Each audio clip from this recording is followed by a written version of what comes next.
Hello everyone, welcome back to the channel. In this video I'm going to walk you through how to use YouTube Music. So in this video I'm going to give you a step-to-step beginner's guide to start using YouTube Music. So let's get started. So download the YouTube Music app from the Google Play Store, which is for Android, or Apple Store for iPhone.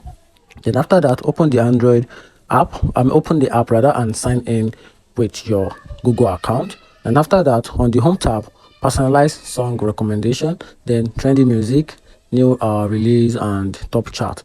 And also you can save songs to your playlist and download them if you want. So on the step 3, tap the search icon and type a song name, artist, album, or playlist. Then after that, you can also search using lyrics if you don't know the song title. Or also after that, you can also tap on the song to start playing. Use the play, pause, next, and the previous button to control the playback. And after that, adjust the audio quality in settings.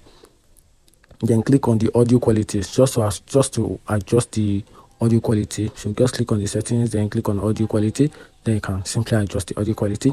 And after that, you can also create and manage playlists. So for you to do that, go to the library tab, then tap on playlist, then click on new playlist, then give it a name and add songs to your playlist and save it for easy access. And after that, you can also download music for offline listening, which requires YouTube Music Premium. So open a song or album or a playlist, then tap the download icon, then access download in the library, then click download.